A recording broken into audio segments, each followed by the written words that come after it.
Assalamualaikum warahmatullahi wabarakatuh. Perkenalkan, saya Nisa Nur Azdah, NPM 21010100053. Di sini, saya akan menjelaskan tentang beriman kepada malaikat untuk memenuhi tugas mata kuliah Akidah Akhlak dengan kode AA015E. Baik, yang pertama adalah pengertian malaikat. Apa sih yang dimaksud dengan malaikat? Secara etimologi, kata malaikat berasal dari jamak bahasa Arab yaitu malakun, yang memiliki arti kekuatan. Sedangkan pendapat lain mengatakan bahwa kata malaikat berasal dari kata alaika atau malakah yang memiliki arti utusan atau perutusan. Sedangkan secara terminologi, malaikat adalah makhluk Allah yang diciptakan dari nur atau cahaya untuk patuh dan beribadah kepada Allah Subhanahu wa Ta'ala dan menjalankan segala tugas yang diberikan oleh Allah.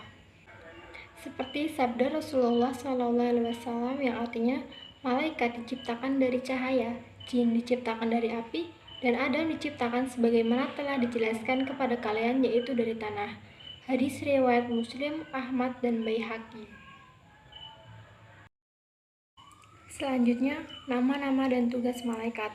Sebenarnya jumlah malaikat sangatlah banyak, tetapi yang mengetahui itu hanyalah Allah Subhanahu wa Ta'ala. Dari banyaknya malaikat, ada 10 malaikat yang wajib kita ketahui beserta tugas-tugasnya, yaitu yang pertama, malaikat Jibril. Malaikat Jibril disebut juga dengan Ruhul Amin atau Ruhul Kudus, memiliki tugas untuk menyampaikan wahyu kepada para nabi dan rasul Allah, terutama kepada Nabi Muhammad SAW. Allah Subhanahu wa Ta'ala berfirman dalam surah Asy-Syu'ara ayat 193 sampai 194 yang artinya yang dibawa turun oleh Ar-Ruh Al-Amin Jibril ke dalam hatimu Muhammad agar engkau termasuk orang yang memberi peringatan. Malaikat Jibril juga sebagai tangan kanan Tuhan karena kedekatannya dengan Allah Subhanahu wa Ta'ala. Malaikat Jibril dikatakan sebagai tangan kanan Tuhan karena kedekatannya dengan Allah Subhanahu wa Ta'ala. Dalam Al-Quran, kadang malaikat Jibril disebutkan secara khusus setelah disebutkannya malaikat secara umum, atau bahkan disebutkan secara khusus sebelum disebutkannya malaikat secara umum. Sebagaimana keumuman malaikat lainnya, Jibril juga diciptakan dari cahaya. Jibril memiliki ciri fisik yang sangat besar dan mengagumkan. Nabi Muhammad SAW pernah melihat Jibril dalam bentuk aslinya sebanyak 2 kali. Jibril memiliki 600 sayap yang menutupi ufuk langit. Sebagaimana sabda Rasulullah SAW dari Ibnu Mas'ud radhiyallahu anhu, ia berkata, Muhammad SAW pernah melihat Jibril dalam wujud aslinya. Ia memiliki 600 sayap yang menutupi ufuk langit. Hadis riwayat Bukhari dan Muslim. Yang kedua, malaikat Mikail. Malaikat Mikail memiliki tugas untuk membagikan rezeki kepada seluruh umat manusia, termasuk mengatur hujan, angin, kesuburan tanah, dan lainnya. Akan tetapi, itu semua atas kehendak Allah Subhanahu wa Ta'ala. Imam Ibnu Katsir menulis dalam kitabnya yaitu Al-Bidayah wa Nihayah yang artinya tidak ada setetes air pun yang turun dari langit melainkan disertai oleh malaikat yang mengantarkannya ke tempatnya di bumi. Malaikat Mikail juga bertugas meniupkan ruh kepada janin dan menuliskan ketentuan seperti rezeki, kapan kematiannya, kebahagiaannya, dan lainnya. Selain itu, malaikat Mikail juga menemani malaikat Jibril dalam menjalankan tugasnya, seperti membantu mengambilkan air Zam-Zam untuk menyucikan Nabi Muhammad SAW. Yang kedua, menemani malaikat Jibril ketika menghantarkan Nabi Muhammad dalam peristiwa Isra Mi'raj. Yang ketiga, malaikat Israfil. Malaikat Israfil memiliki tugas untuk meniup sangkakala ketika hari kiamat dan ketika masa kebangkitan manusia. Malaikat Israfil selalu meletakkan mulutnya pada tempat peniupan sebagai bentuk siap siaga jika tiba-tiba Allah memberikan perintah untuk meniupnya. Rasulullah SAW pun pernah bersabda, hal ini sebagaimana riwayat dalam Abu Hurairah, Sesungguhnya Allah Subhanahu wa Ta'ala semenjak menciptakan langit dan bumi, Dia menciptakan pula sangkakala. Lalu Dia berikan kepada Israfil. Israfil meletakkannya di mulutnya. Ia berada di arsy, tengah menunggu datangnya perintah dari Allah Subhanahu wa Ta'ala untuk meniupkan trompet tersebut. Yang keempat, malaikat Israel. Malaikat Israel memiliki tugas untuk mencabut nyawa seluruh makhluk, baik itu manusia, malaikat, ataupun jin. Seperti dalam firman Allah Subhanahu wa Ta'ala dalam surah As-Sajdah ayat 11, yang artinya, katakanlah malaikat maut yang diserahi untuk mencabut nyawamu akan mematikan kamu, kemudian kepada Tuhanmu kamu akan dikembalikan. Malaikat maut tidak hanya mendatangi manusia ketika akan mencabut nyawanya saja, akan tetapi malaikat maut mendatangi manusia sebanyak 70 kali dalam sehari. Berarti malaikat maut mendatangi manusia setiap 21 menit sekali. Seperti dalam hadis Rasulullah SAW yang diriwayatkan oleh Abdullah ibnu Abbas radhiyallahu anhu, bahwa Rasulullah SAW bersabda bahwa malaikat maut memperhatikan wajah setiap manusia di muka bumi ini sebanyak 70 kali dalam sehari.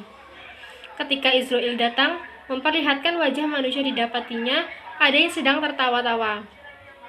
Maka berkatalah Israel, alangkah herannya aku melihat orang ini, sedangkan aku diutus oleh Allah Ta'ala untuk mencabut nyawanya, tapi dia masih bersenang-senang bergelak tawa.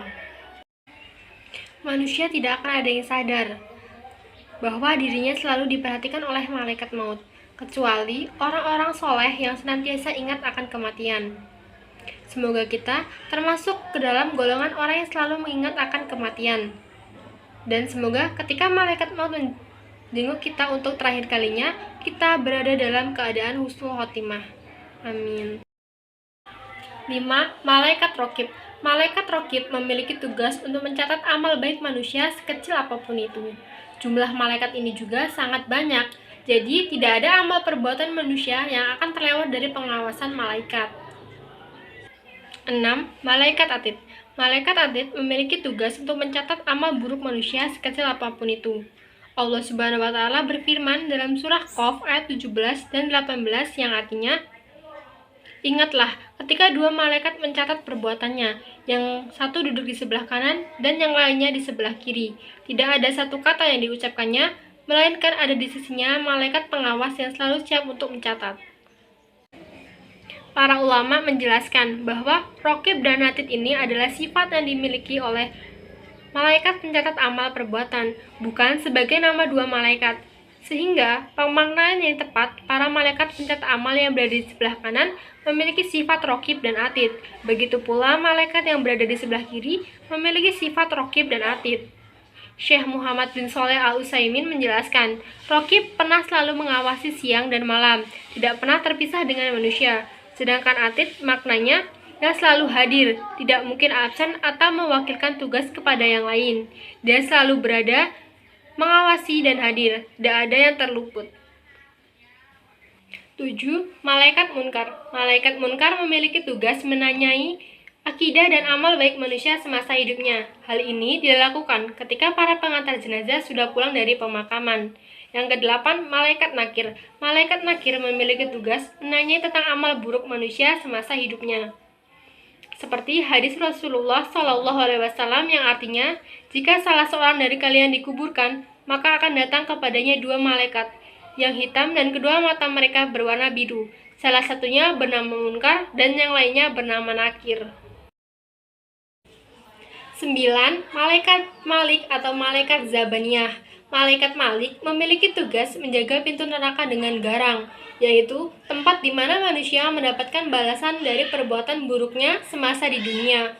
Allah Subhanahu wa Ta'ala berfirman dalam surah Al-Alaq ayat 18 yang artinya, "Kelak kami akan memanggil malaikat Zabaniyah yang bengis dan kasar untuk mencapakannya ke dalam azab kami dan menyelamatkan nabi beserta para pengikutnya." 10. Malaikat Ridwan. Malaikat Ridwan memiliki tugas menjaga pintu surga dengan lemah lembut, tempat di mana manusia mendapatkan balasan dari perbuatan baiknya semasa hidup di dunia. Malaikat Ridwan selalu memberikan ucapan selamat kepada para penduduk surga. Seperti firman Allah Subhanahu wa taala dalam surah Az-Zumar ayat 73 yang artinya, dan orang-orang yang bertakwa kepada Tuhannya diantar ke dalam surga secara berombongan, sehingga apabila mereka sampai kepadanya surga dan pintu-pintunya telah dibukakan, penjaga-penjaganya berkata kepada mereka, "Kesejahteraan dilimpahkan atasmu, berbahagialah kamu, maka masuklah kamu kekal di dalamnya." Nama malaikat Ridwan sebenarnya tidak ditemukan pada dalil yang sahih, akan tetapi nama ini sangat terkenal di kalangan umat Islam. Di dalam firman-Nya, Allah hanya menyebutkan dengan malaikat penjaga surga, tidak menyebutkan nama malaikat Ridwan. Begitu pula pada hadis Nabi Muhammad SAW hanya disebutkan dengan malaikat penjaga surga. Seperti hadis Nabi yang artinya Rasulullah SAW bersabda, "Aku akan mendatangi pintu surga pada hari kiamat, lalu aku meminta dibukakan. Lalu seorang malaikat penjaga bertanya, 'Siapakah kamu?' Maka aku menjawab, 'Muhammad.' Lalu ia berkata, 'Khusus untukmu, aku diperintahkan untuk tidak membukakan pintu untuk siapapun sebelum kamu masuk.'" Selanjutnya, hikmah beriman kepada malaikat. Ada banyak hikmah yang bisa kita ambil dalam mempercayai adanya malaikat. Di antaranya, yang pertama, lebih berhati-hati dalam bertindak. Dengan mempercayai adanya malaikat yang selalu mengawasi segala yang kita lakukan, maka kita akan lebih berhati-hati dalam melakukan sesuatu. Menghindarkan diri dari perbuatan tercela dan lebih meningkatkan dalam perbuatan kebaikan. Yang kedua, mengikuti ketaatan para malaikat. Yang ketiga, takut untuk berbuat dosa. Dengan mempercayai adanya malaikat yang menanyai dalam kubur, menyiksa di neraka, kita akan takut untuk berbuat dosa. Yang keempat, menambah keimanan kita kepada Allah Subhanahu wa taala. Yang kelima, percaya akan adanya kehidupan setelah di dunia. Dengan mempercayai adanya malaikat Israfil yang meniup sangkakala di hari kiamat dan saat masa kebangkitan manusia, adanya malaikat penjaga surga dan neraka, maka berarti kita juga mempercayai adanya kehidupan setelah di dunia. Sekian penjelasan yang bisa saya sampaikan. Semoga dengan kita mengetahui adanya nama-nama malaikat beserta tugas-tugasnya bisa menambahkan keimanan kita kepada Allah Subhanahu wa taala. Kurang dan lebihnya saya mohon maaf. Wassalamualaikum warahmatullahi wabarakatuh.